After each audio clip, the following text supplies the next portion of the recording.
Para cá, então, um jurista. A partir de agora, a gente vai receber o Pedro Serrano. Ele é professor de Direito Constitucional da PUC de São Paulo. Professor, bem-vindo mais uma vez. Boa tarde. Me chamou a atenção o fato de ser uma prisão domiciliar temporária, digamos assim, né? De 90 dias para depois passar por uma reavaliação. É adequado? É comum que isso aconteça? Boa tarde mais uma vez.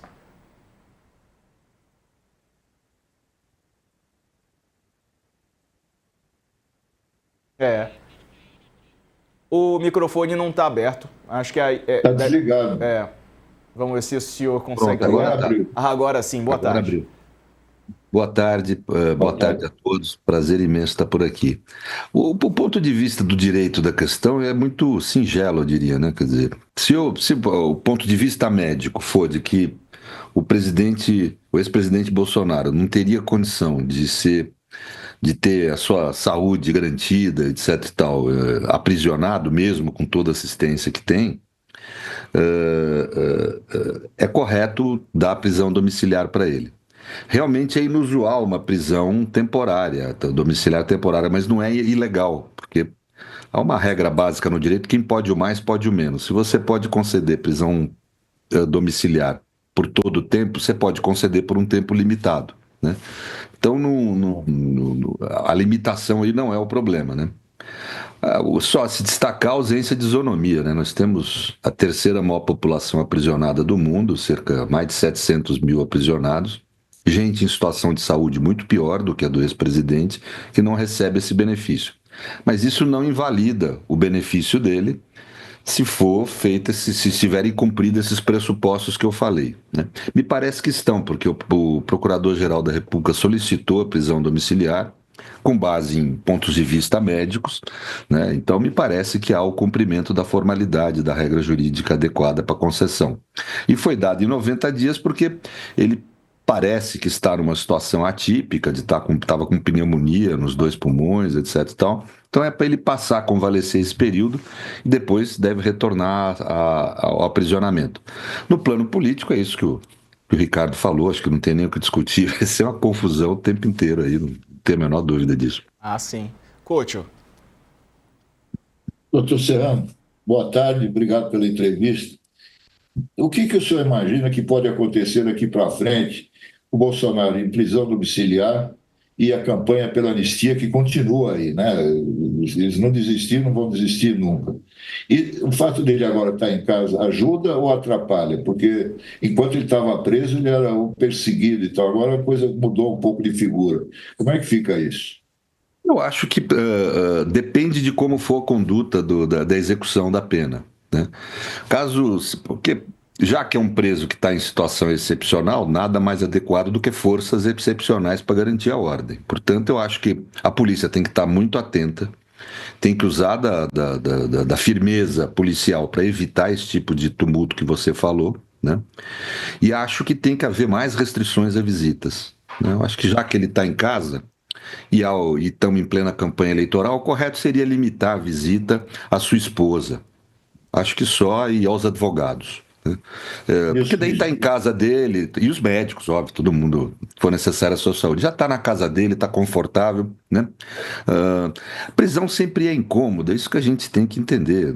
Prisão mais do que incômodo, prisão é altamente depressiva. A humanidade não conseguiu até hoje encontrar um outro jeito melhor de lidar com esse tipo de situação, né? Quer dizer, a gente tem que encontrar algum dia, porque a prisão é depressiva, ela é um mal, assim, imenso, né? Eu não tenho dúvida. E é natural ele se sentir deprimido quando está preso, né? É natural. Agora, só que nós temos 700 mil deprimidos hoje aprisionados. Gente pobre, né? Em geral negra, jovem, que está presa por crimes muito menos importantes do que a tentativa de golpe de Estado, né? Então eu não vejo problema em beneficiá-lo com isso. Eu só acho que deveríamos ser justos, isonômicos, beneficiar todos em situação igual, né? Eu acho que isso que era importante a gente trazer hoje. Tem muita gente presa com situação de saúde muito delicada, preso por crimes de menor relevo no plano penal. Eu acho que é preciso estender esse benefício à parcela da população carcerária que está passando por situação semelhante. Letícia. Só para esclarecer, antes que gere mais confusão, Quando eu falo visitas, porque o Jair Bolsonaro ele tinha uma lista ali de pessoas que podiam visitar ele, que incluíam os filhos, que não precisavam pedir autorização judicial. Filhos, médicos, enfermeiros, tudo isso já estava cadastrado. Não estou falando de político, não estou falando de deputado, senador. Esse pessoal continua exatamente igual. O mesmo sistema que estava funcionando para o Jair na Papudinha, o Alexandre de Moraes escreveu aqui na decisão que continua tudo igual. Qualquer coisa diferente tem que ter um pedido judicial. Então ele escreve assim: a prisão domiciliar humanitária temporária será cumprida integralmente no endereço do custodiado, com as restrições aqui, tornozeleira, autorizações de visitas permanentes de seus filhos Flávio, Carlos, Jair, Renan, nas mesmas condições legais do estabelecimento prisional. Ou seja, quartas e sábados, de 8 a 10, 11 a 13, enfim. Essas regras que eram as mesmas regras de antes. Não é para deputado, senador aparecer lá na porta da casa dele para tomar café, nem não pode isso. E as visitas permanentes de advogados, médicos, etc. Agora, doutor Pedro, aproveitando que o senhor está aqui, botão do pânico também, o Alexandre de Moraes deixa claro ali na decisão, o Jair Bolsonaro estava com o botão do pânico, poderia ter acionado para ter um atendimento médico mais rápido.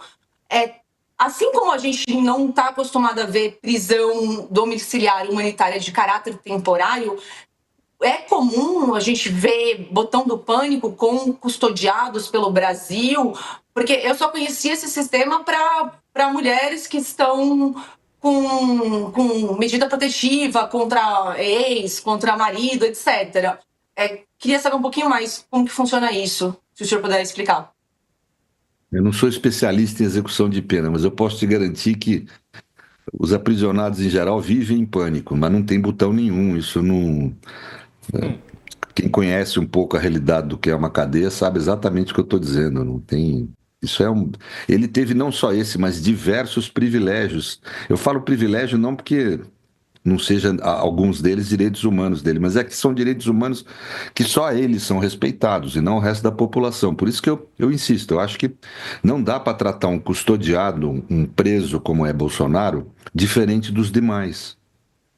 E todo esse problema que nós estamos atravessando é por isso, né? Quer se tratar ele diferente. Agora, qual que é a mecânica correta? Não é propriamente você universalizar a injustiça que atinge o pobre.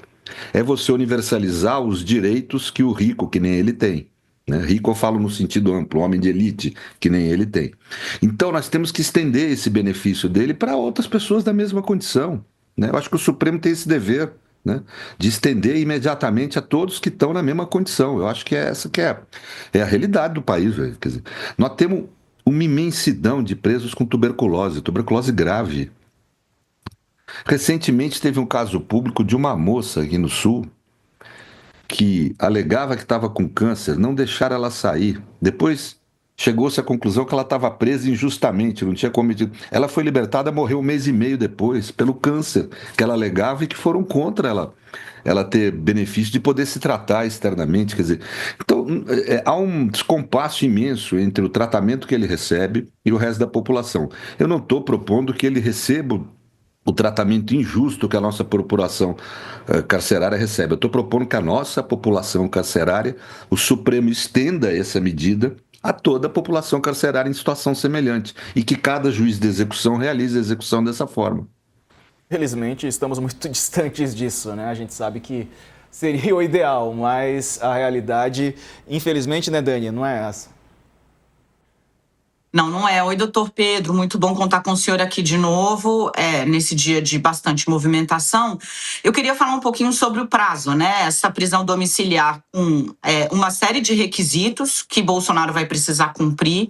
Importante a gente dizer aqui que o ministro não só proíbe Bolsonaro de usar telefone e redes sociais, por si ou por meio de terceiros, como também obriga que eventuais visitas deixem seus aparelhos com a vigilância da Polícia Militar, que vai estar estabelecida ali na residência dele.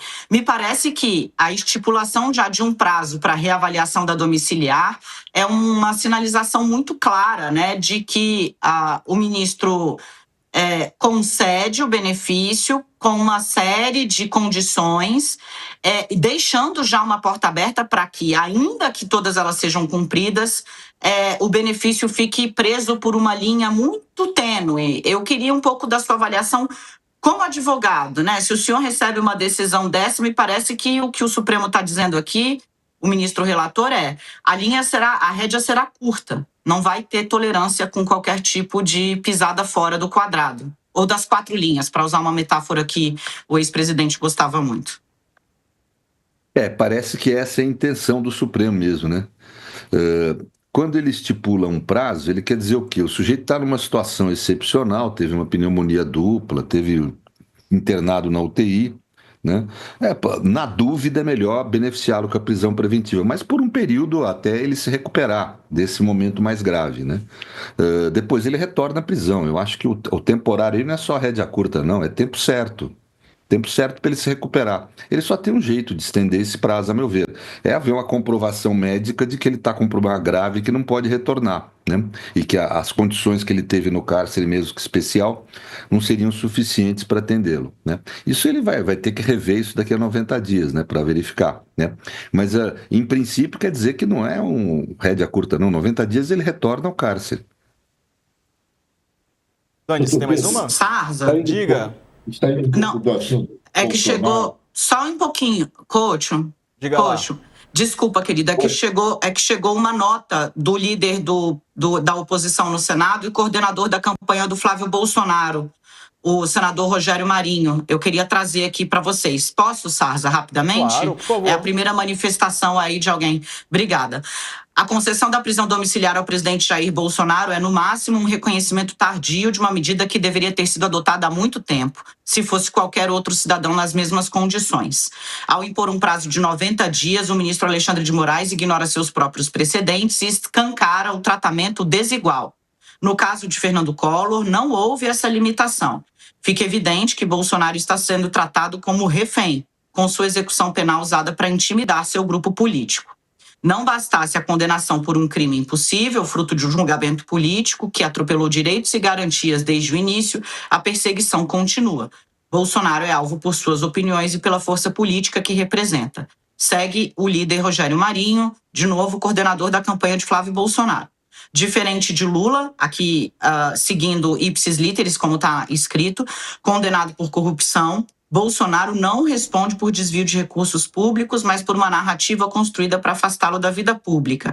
A prisão domiciliar não é favor, é o mínimo de humanidade e respeito à lei. Ainda assim, não corrige a injustiça original. Bolsonaro é inocente, afirma Rogério Marinho.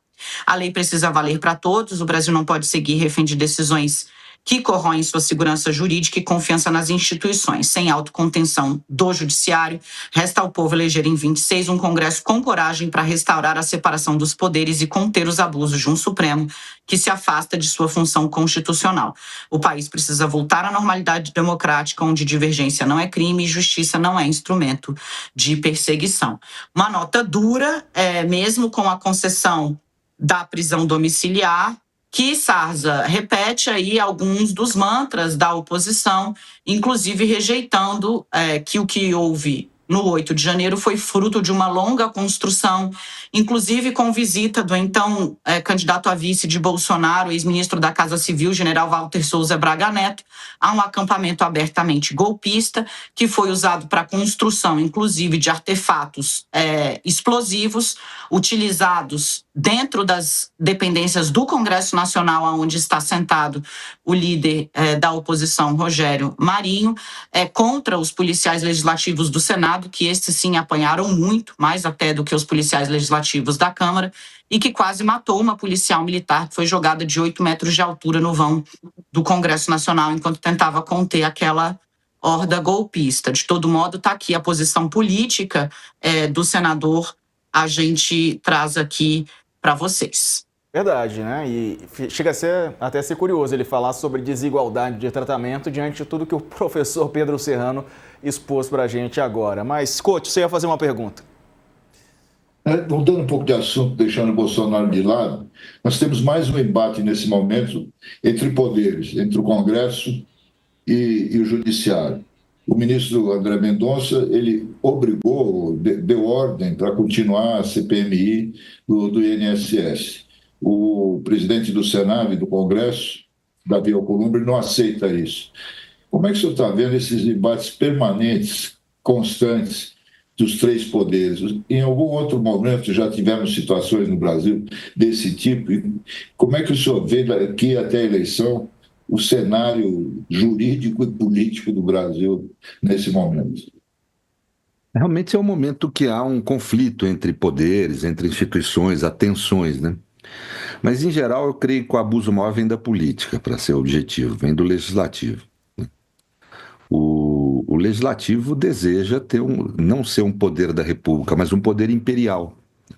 Avançar sobre o papel que o Supremo tem de ser o que a gente chama no direito de guardião da Constituição, quem decide por último, quem aplica a Constituição. Esse é o papel do Supremo Tribunal Federal.